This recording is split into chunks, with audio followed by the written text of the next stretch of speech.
Evet arkadaşlar, önceki videomuzda ön hazırlık aşamalarını göstermiştik. Şimdi boya işlemini göstereceğim. Kullanacağınız boya miktarı önceki boyanın ve yeni boyanın arasındaki farka göre de değişir. Çok zıt renklerse, mesela çok koyu renkten açık renge dönüyorsanız 3 katta boya yapmak durumunda kalabilirsiniz. Boyacınızın hangi renkten hangi renge döneceğinizi belirtin, evin büyüklüğünü belirtin. O şekilde boyacınız da yardımcı olacaktır.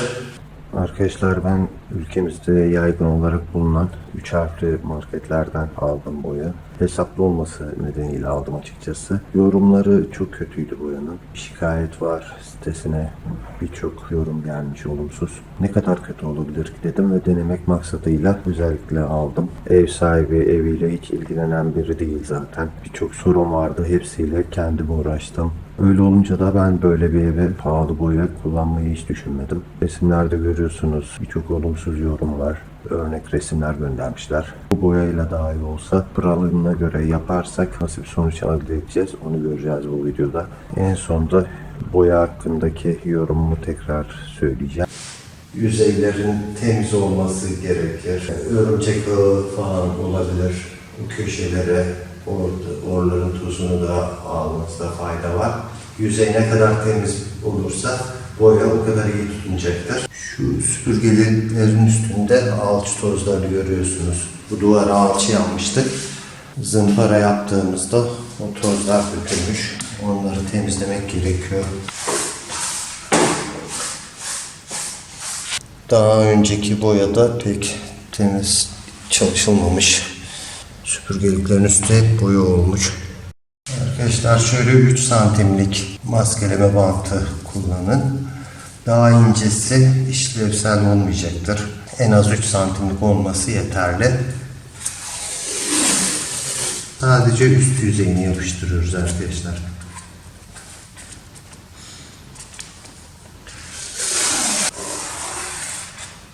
Alt tarafı gördüğünüz gibi şu şekilde kalıyor. Bandı açıyorum. Şöyle şu kısmını hizalıyorum ve yapıştırıyorum. Sonra orta kısmı da şu şekilde yapıştırabilirsiniz. Arkadaşlar şöyle hışır örtü diyoruz bunlara. Bundan kullanacağız. Yaklaşık 40 santim kadar kullanacağım. Şöyle maket bıçağıyla tam düz şekilde kesmeye çalışın. Evet. Şimdi şu örtüyü açıyoruz.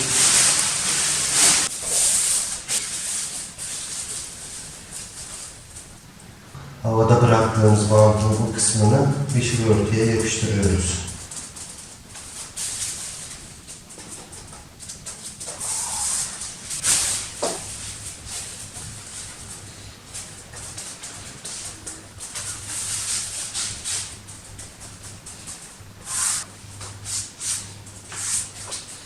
Bu duvara ışır örtü uygulamış oldum. Şöyle bantlıyoruz sabitlemek için örtüyü. Birkaç yerinden şu şekilde. Yoksa sürekli toplanır bu. Çok sinir bozucudur. Şöyle birkaç noktadan bantlarsanız düzgün şekilde duracaktır. Evet arkadaşlar, malzeme seçimi de çok önemli. Şöyle ben 25 santimlik genişliğindeki rulolardan kullanacağım. Genelde böyle kullanıyorum. Boyayı sıçratmamak için lif uzunluğu önemli. 10 milimle 12 milim arası tercih edebilirsiniz. Lif boyu uzadıkça aslında daha fazla boya taşır ama damlatma riski artar. 10 milimlik fırça aynı zamanda daha az iz bırakır. Şimdi rulomuzu ilk uygulamadan önce suya tutuyoruz.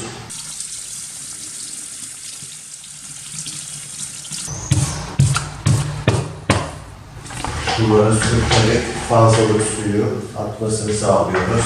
Artık boya yanmaya hazır. Yağı üzerine çıkmış olabilir. Onu iyi karıştırmamız gerekiyor öncelikle. Yağ her tarafa dağılmazsa kimi yüzeyler parlak görünebilir. Diğer yüzeyler daha mat görünebilir. Şimdi bazı boyacılar şu şu üstte pay var. Oraya kadar su ekleyin, karıştırın derler. Yani yaklaşık 1/4 oranında su almış olursunuz. Ben o şekilde yanmıyorum. Boya yapacağım kabı alıyorum ve suyu da orada ekliyorum. Buraya hiç su eklemiyorum. Bunu neden böyle yapıyorum? Boya diyelim yarıya kadar arttı. Sulu halde birkaç sene beklediği zaman bir koku oluşabiliyor, boya bozulabiliyor. Yarım kaldı diyelim. Onu daha küçük bir hava almayacak kaba alıyorum. Bu şekilde daha uzun süre muhafaza edilebiliyor. Gördüğünüz gibi şöyle köşeli kap kullanıyorum. 25 santimlik fırçamız rahat içine giriyor.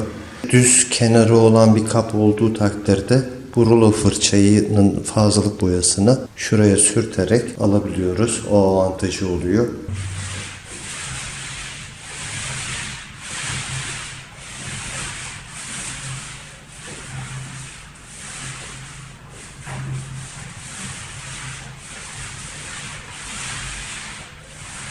Şimdi ruloyla boya aldıktan sonra duvarın yarısını boyayacağım diye uğraşmayın arkadaşlar.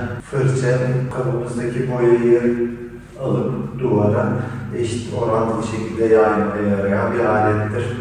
Yani canını okurcasına bastıra bastıra yanmaya gerek yok.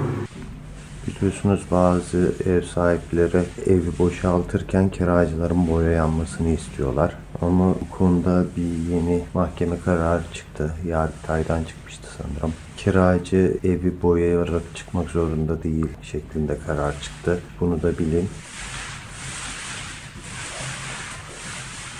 Gördüğünüz gibi bir miktar yaptıktan sonra şimdi şu baş tarafı döneceğim. Yeni boya almadım. Şöyle yukarı aşağı doğru taraklama dediğimiz olayı yapacağız. Boyanın eşit dağılmasını sağlıyor. Yani iz kalmaması için çok etkili bir yöntem.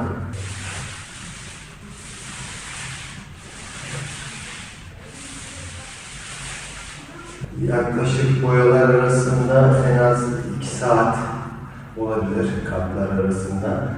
Tekrar burayı boyadığınızda çok daha güzel bir sonuç elde edeceksiniz. Şimdi aklıma gelmişken arkadaşlar şu detayı da göstereyim. Şu rulo fırçayı şu demire taktık yerine. Şurada gördüğünüz dipler şu demire sürtüyor. Demire sürttükçe burada biriken boya damlayabiliyor aşağıya doğru. Yani şurada bir miktar şöyle bir santim kadar boşluk bırakırsanız iyi olur. Şimdi şu kiriş bölgesi var gördüğünüz. Orayı nasıl boyayabilirsiniz onu göstereyim. Şu bölgeye şöyle ileriye doğru ortaya sürüyorum boyayı. Şu şekilde boyayı dağıtıyorum.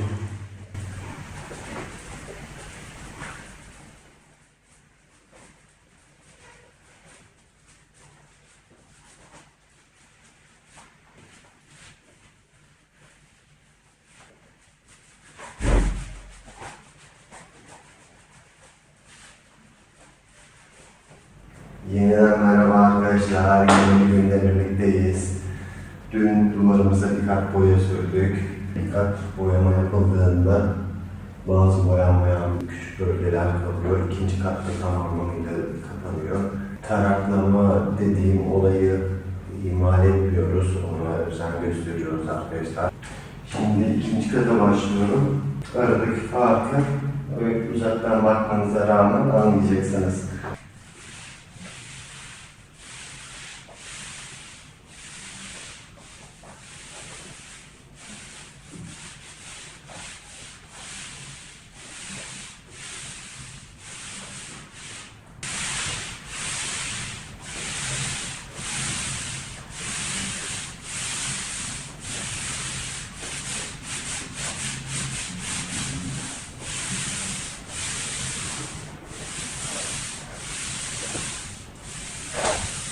Şimdi taraklama dediğim olayı yapıyorum arkadaşlar. Fırçaya yeni boya almadım. Sadece duvardaki mevcut boyayı eşit şekilde dağıtıyorum böylelikle.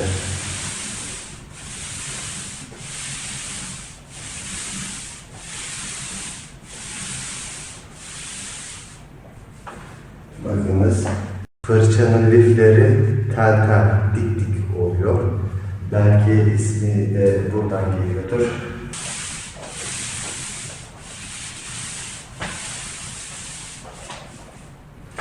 Arkadaşlar fırçayı hiç bastırmaya gerek yok.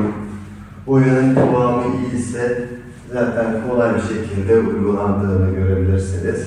Şimdi bu duvardaki ikinci kat uygulaması ile birinci kat uygulamasını şöyle yan yana göstereyim.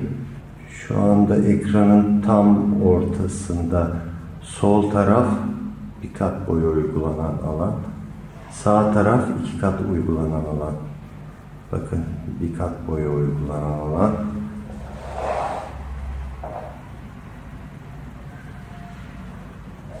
İki kat boya uygulanan alan.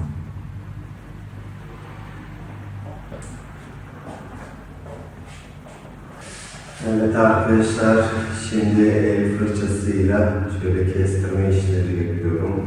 Göstereceğim şekilde kenarları bu şekilde boyarsanız sorunsuz ip gibi, çizgi gibi düzgün bir şekilde boyayabiliyorsunuz. Şimdi şu bölgeyi boyayacağım arkadaşlar. Fırçanın ucunu boyaya batırıyoruz. Fazlalık boyayı şöyle sıyırıyoruz. Şimdi şu şekilde tutuyorum. Biraz dik tutuyorum fırçayı. Görüyorsunuz. Şu fırçanın arkadan gelen kıllarını görüyorsunuz. Onunla çizgi çekiyoruz. Bakın. Gördünüz arkadaşlar. Şöyle fırçayı tuttum. Şu arkadan gelen bizim referansımız oluyor. Bakın gayet güzel bir kat sürüldüğü için bir renk farkı vardır.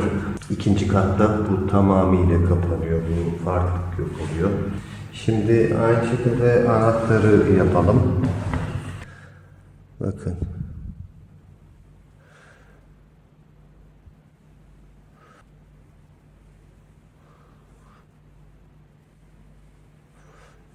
Şu kalan kenardaki boyaları da dağıtıyoruz.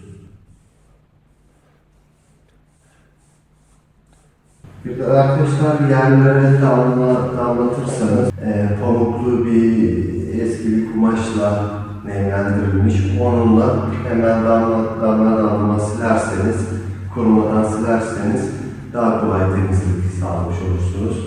Kuruduğu zaman kazımak gerekiyor, kimyasallar kullanmak gerekiyor çıkarmak için. Bunu da ek bilgi olarak söyleyeyim dedim arkadaşlar. Şöyle basit bir set yaptım. Bir kere üstüne çıktığınızda yani yaklaşık 1,5-2 metre bölge boyayabiliyorsunuz. Sandalye ya da merdiven kullanırsanız sürekli inçik yapmak zorunda kalırsınız. O yüzden böyle bir set çok işinize yarar. Evet arkadaşlar, ev boşken boyaya başlamıştım. Ben boyayı bitirene kadar bir de taşındık. Hatta bazı işlemleri ev taşındıktan sonra yaptım. Şimdi boya hakkında yorumlarımı söyleyeyim arkadaşlar. Boyayı düzgün uygularsanız gerçekten sorunsuz bir sonuç elde ediyorsunuz. Ama ıslak elle falan ellediğinizde çabuk lekelenebiliyor. Bu lekeleri silmeye çalıştığınızda leke çıkıyor ama boyayı da çıkarıyor. Geç süre kalacaksanız, maddi durumunuz iyi değilse kullanılabilir. Bu 3 harfli marketlerde yarı fiyatına alıyorsunuz. Bakın yakından gösteriyorum. Hiçbir iz yok. 2 kat uyguladım. Videoda izlediğiniz gibi o kurallar çerçevesinde boyadım. Hiçbir sorun yok. Ama duvar leke olduğunda, silmek gerektiğinde sorun o zaman başlıyor. Çok temiz birisinizdir. Boya yaptıktan sonra duvarları hiç kirletmezsiniz. Silme gereği de duymazsınız. Öyle durumda yine tercih edilebilir. Ama evde çocuk vardır, duvarlara top atıyordur, kalemle çiziyordur. Öyle durumlarda asla tercih etmemelisiniz. Benim yorumum bu yönde arkadaşlar. Ev taşımı olsun, yerleşme olsun, gerçekten zor işler. Neyse ki hallettik hepsini. Umarım video faydalı olmuştur arkadaşlar. Yeni çalışmalarda görüşünceye kadar kendinize iyi bakın.